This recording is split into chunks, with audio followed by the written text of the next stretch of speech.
تو نیچا نہ کرو اور تکبر ہو نہ ہو تو کر لو، یہ نہیں فرمایا، بلکہ فرمایا کہ نیچا نہ کرو اس واسطے کہ یہ تکبر ہے۔ بعض لوگ کہہ رہے ہیں ہم تو تکبر کی وجہ سے نہیں کرتے، ہم تو یہ جو منع ہے یہ تکبر کی وجہ سے منع ہے، ہم تو تکبر کی وجہ سے نہیں کرتے۔ یہ عجیب لوگ ہیں جن کو اس قدر اطمینان ہے اپنے اوپر متکبر نہ ہونے کا کہ کہتے ہیں کہ صاحب تکبر نہیں ہمارے اندر، تو ہم تو ویسے بغیر تکبر کے کر رہے ہیں۔ ارے حضور اقدس صلی اللہ علیہ وسلم نے تو کبھی ایسا کیا نہیں، تکبر سے بری، تکبر سے پاک اس روئے زمین پر اگر کوئی ذات ہو سکتی ہے تو محمد رسول اللہ صلی اللہ علیہ وسلم زیادہ نہیں ہو سکتی۔ لیکن آپ نے بھی یہ نہیں فرمایا کہ چونکہ میرے اندر تکبر نہیں ہے لہٰذا میں نیچے کر لیتا ہوں، ساری عمر کبھی نیچے نہیں فرمایا۔ تو اگر کسی کے لیے جائز ہوتا کہ وہ تکبر کی سے بچنے کے لیے وہ انسان اوپر نیچے کر لے تو اس خیال سے کہ میں تکبر سے بری ہوں، تو حضور اقدس صلی اللہ علیہ وسلم زیادہ کس کو ہو سکتا تھا، لیکن آپ نے کیا، تو اس لیے یہ خیال دن سے نکال دیں، بلکہ یہ نصیحت فرما رہے ہیں حضور کہ اگر بچو اس سے، اس لیے کہ تکبر کا حصہ وَإِنَّ اللَّهَ لَا يُحِبُّ الْمَخْيَلَةَ، اور اللہ تعالیٰ تکبر کو پسند نہیں۔ یہ مخیلہ تکبر سے زیادہ اس کا صحیح ترجمہ ہے خود پسندی، اپنے کو اچھا سمجھنا، دوسرے کے مقابلے میں اپنے آپ کو اچھا سمجھنا، میرے اندر بڑے کمالات ہیں، بڑے اوصاف ہیں، اپنے آپ کو بڑا کچھ سمجھ رہا ہے، یہ اللہ تبارک و تعالیٰ کو پسند نہیں۔ وہاں تو مقبول ہے شکستگی، عاجزی، درماندگی، اللہ کے سامنے جتنا بھی شکستہ ہوگے، تواضع کرو گے، درماندہ ہوگے، اتنا ہی اللہ تبارک و تعالیٰ کے یہاں مقبول ہوگے۔ اور جہاں بڑائی آ گئی، خود پسندی آ گئی، تو وہ اللہ تبارک و تعالیٰ کو پسند نہیں۔ اور اگلا جملہ ارشاد فرمایا وَإِنِ امْرُؤٌ شَتَمَكَ وَعَيَّرَكَ بِمَا يَعْلَمُ فِيكَ فَلَا تُعَيِّرْهُ بِمَا تَعْلَمُ فِيهِ فَإِنَّمَا وَبَالُ ذَلِكَ عَلَيْهِ۔ کیا نصیحتیں فرما گئے نبی کریم صلی اللہ علیہ وسلم؟ فرماتے ہیں کہ ایک اور نصیحت سن لو کہ اگر کوئی انسان تمہیں گالی دے، پھر لوٹے اسی مضمون کی طرف، اگر کوئی انسان تم کو گالی دے یا تم پر عیب لگائے، عیب آر دلائے تم کو کسی ایسے عیب کی وجہ سے جو واقعی تمہارے اندر ہے، جو تمہارے اندر وہ جانتا ہے کہ فلاں عیب ہے، اس عیب کی وجہ سے تمہیں عیب لگا رہا ہے، آر دلا رہا ہے، تمہارے اندر فلاں عیب ہے، برا بھلا کہہ رہا ہے، گالی دے رہا ہے، تو فرمایا فلا تعیرہ بما تعلم فیہ، اس کے بدلے میں اس کے جس عیب کو تم جانتے ہو اس کی وجہ سے اس کو آر نہ دلاؤ، یا بدلے میں گالی کے بدلے میں گالی نہ دو، آر دلانے کے بدلے میں اس کو آر نہ دلاؤ۔ کیوں؟ فإنما وبال ذلك علیہ، کیونکہ تمہیں جو گالی دی یا تمہیں جو آر دلائی اس کا وبال اس کے اوپر ہے، اس کا مواخذہ اس سے ہوگا۔ تم بدلہ لے لو گے تو بدلہ لینے سے کوئی حاصل تمہارا نہیں، کوئی فائدہ نہیں، کیا فائدہ ہے؟ اور اگر بدلہ نہیں لوگے، صبر کرو گے، تحمل سے کام لوگے، ایثار کرو گے، اللہ تبارک و تعالیٰ کیا تمہارا اجر عظیم ہے۔ ایک شخص نے تمہیں کہا بیوقوف ہو، تم نے جواب میں کہا تم ہو بیوقوف، تو چلو بدلہ لے لیا، کوئی ناجائز کام تو نہ ہوا، لیکن فائدہ کیا ملا بھائی؟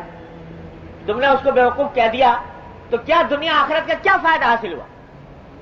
اور اگر خاموش ہو گئے کہ اس نے کہا بیوقوف، تم خاموش ہو گئے، دل میں کڑن پیدا ہوئی، دل میں اونٹن ہوئی، دل میں غصہ بھی آیا، ضبط کر گئے، صبر کیا، تو کیا ہوا؟ اللہ تعالیٰ فرماتے ہیں انما یوفی الصابرون اجرہم بغیر حساب، اللہ تبارک و تعالیٰ صبر کرنے والوں کو ان کا حساب، ان کا اجر بے حساب دیتے ہیں۔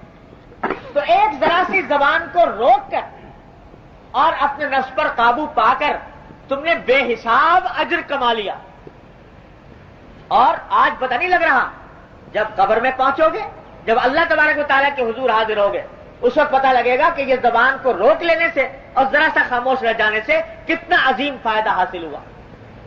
تو بتاؤ یہ فائدہ زیادہ قابل قدر ہے یا یہ کہ تم نے اپنا بدلہ لے لیا، دل کی بھڑاس نکال لی، کہہ دیا تو بیوقوف؟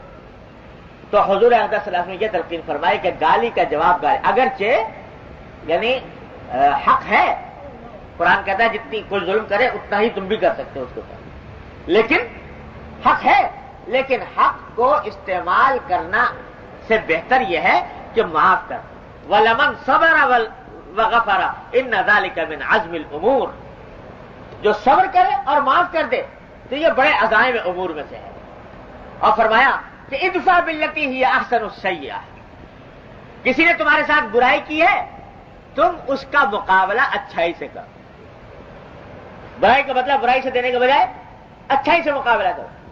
تو فرمایا فَإِذَا الَّذِي بَيْنَكَ وَبَيْنَهُ عَدَاوَةٌ كَأَنَّهُ وَلِيٌّ حَمِيمٌ، تو جس کے ساتھ تمہاری دشمنی تھی وہ تمہارا عین بہت جگری دوست ہو جائے گا. لیکن ساتھ فرما دی وَمَا يُلَقَّاهَا إِلَّا الَّذِينَ صَبَرُوا، یہ کام اسی کا ہے جس نے اپنے آپ کو صبر کی عادت ڈالی ہو. وَمَا يُلَقَّاهَا إِلَّا ذُو حَظٍّ عَظِيمٍ، مگر اور یہ بہت ہی خوش قسمت آدمی کا کام ہے کہ یہ کام کرے کہ برائی کا بدلہ اچھائی سے دے. کتنی تعریف فرمائی حضور اللہ تعالیٰ نے. وَمَا يُلَقَّاهَا إِلَّا الَّذِينَ صَبَرُوا وَمَا يُلَقَّاهَا إِلَّا ذُو حَظٍّ عَظِيمٍ. تو یہ کرو، عادت ڈال. کیا ہے میاں بدلہ لیا نہ لیا، اگر لے لیا تو کیا، لیکن نہ لیا اور اللہ تبارک و تعالیٰ کے لیے معاف کر دیا تو دیکھو کہ اللہ تعالیٰ پتہ نہیں، حدیث میں آتا ہے کہ نبی کریم صلی اللہ علیہ وسلم نے فرمایا کہ جب دوسرے کو جو معاف کر دے تو میں اس دن اس کو معاف کروں گا جس دن اس کو معافی کی سب سے زیادہ ضرورت ہوگی.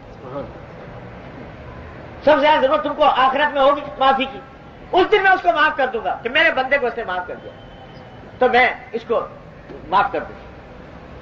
تو فلا تعیروا بما تعلم فی انما وبال ذلک علیہ. بھائی یہ سب نصیحتیں، یہ سب سنتیں ہیں نبی کریم سرورت عالم صلی اللہ علیہ وسلم. سنتیں صرف ظواہر کی حد تک محدود نہیں ہیں، یہ سب سنتیں ہیں نبی کریم صلی اللہ علیہ وسلم کہ اللہ تعالی ہم سب کو ان سنتوں پر عمل کرنے کی توفیق عطا فرمائے. یہ ساری نصیحتیں ضروری نصیحتیں ہیں، زندگی میں اپنا لیں، جھگڑے ختم ہو جائیں، عداوتیں مٹ جائیں، فتنہ ختم ہو جائیں. حضور اقدس صلی اللہ علیہ وسلم کے ان اشارات پر عمل کریں. اللہ ایک اور حدیث پڑھ لیتے ہیں. حضرت قیس ابن بشر تغلبی فرماتے ہیں کہ میرے والد حضرت ابو الدرداء رضی اللہ تعالیٰ عنہ کے مجلس میں بیٹھا کرتے تھے.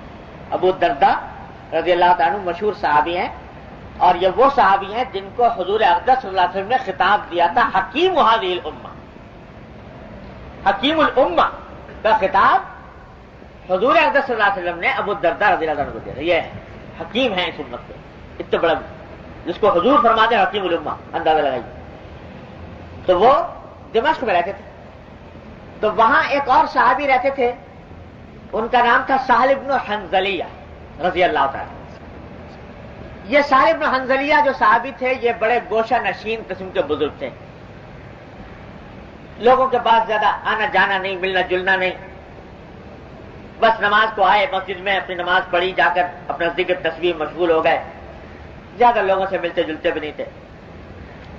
تو کہتے ہیں کہ ایک دن ہم بیٹھے ہوتے ہیں ابو الدرداء کے پاس، تو یہ پاس سے گزرے حضرت سہل بن حنظلیہ.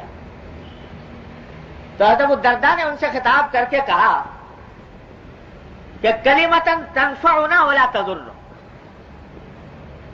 کہ ہمیں ایک ایسا کچھ کلمہ سنا دیجئے جس سے ہمیں فائدہ پہنچے. آپ کو تو کوئی نقصان ہوگا نہیں، ایک کلمہ اگر آپ ہمیں سنا دیں گے تو نصیحت کی کوئی بات ہمیں کہہ دیں گے تو آپ کو تو کوئی نقصان نہیں ہوگا، ہمارا نفع ہو جائے گا.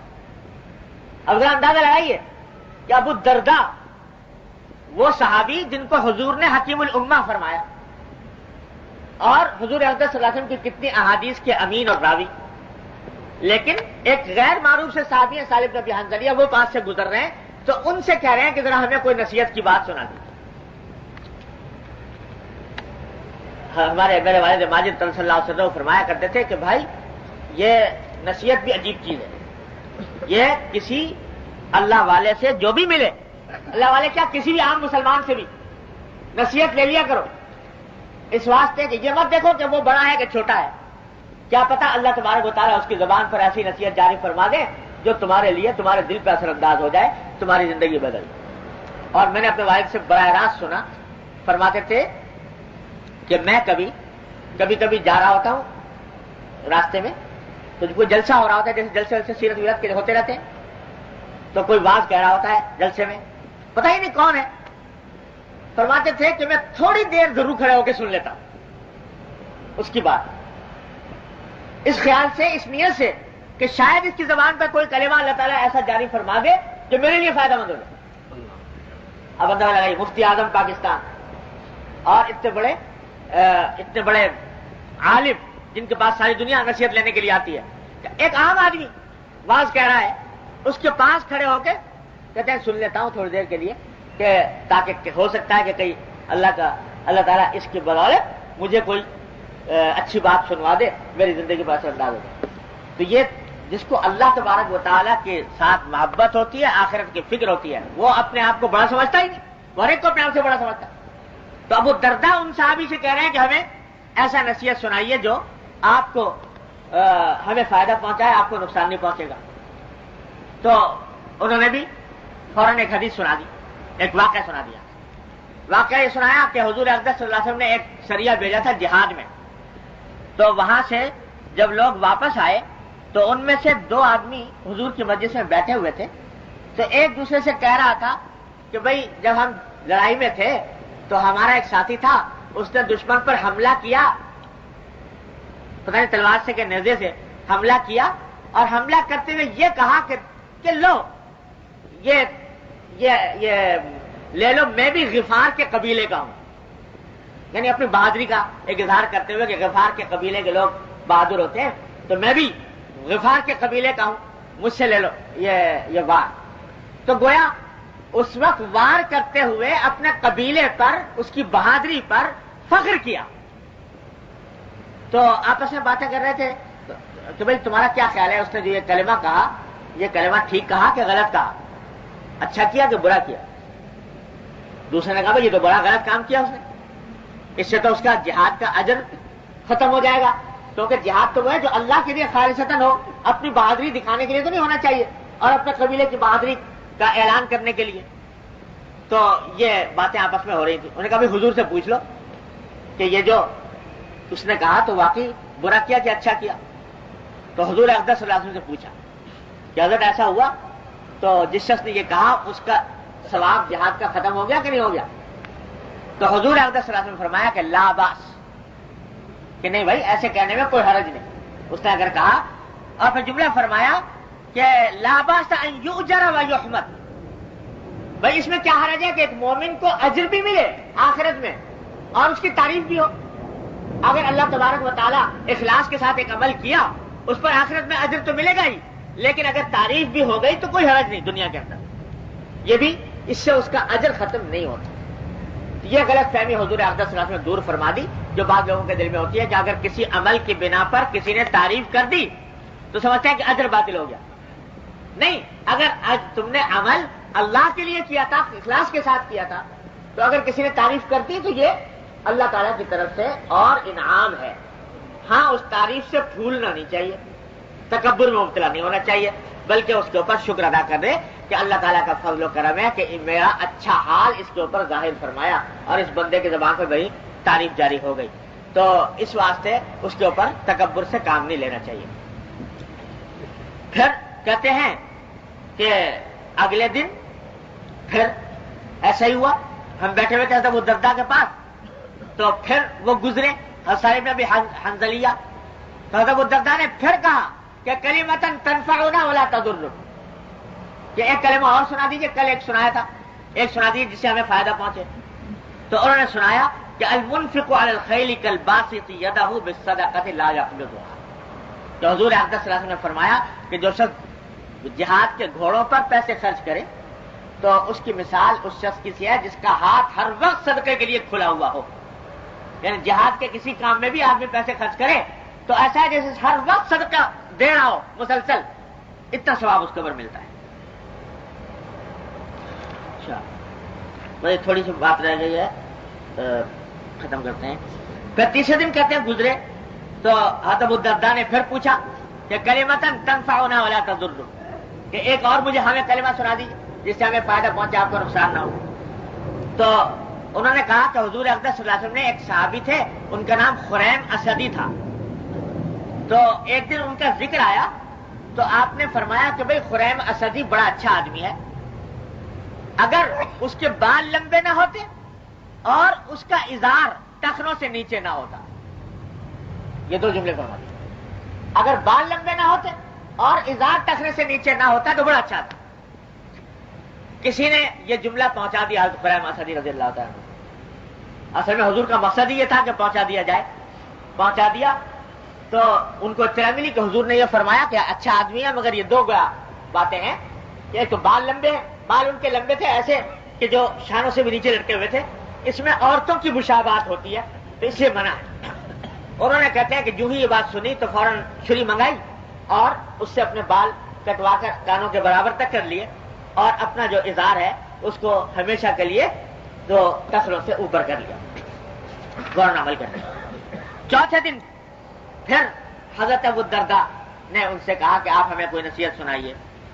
تو آپ نے اس وقت سنایا کہ حضور اقدس صلی اللہ علیہ وسلم نے فرمایا کہ تم اپنے گھروں کو بھی ٹھیک رکھو, اپنے لباس کو بھی ٹھیک رکھو.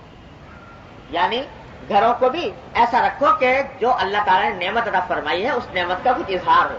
یہ نہیں ہے کہ ہے تو دولت مند آدمی فقیر بنا پھر رہا ہے. اور لباس کو بھی اچھا رکھو. یہ نصیحت فرمائی. بس بھائی اب وقت ختم ہو رہا ہے. دعا فرما لیجیے. اللهم صل على سيدنا محمد وعلى ال محمد كما صليت على ابراهيم. یا ارحم الراحمین, اپنے فضل و کرم اپنی رحمت سے ہمارے تمام گناہوں کو معاف کرو. یا اللہ ہمارے اعمال و اخلاق کی اصلاح کرو. یا ارحم الراحمین, اتباع سنت کی توفیق کامل عطا فرما.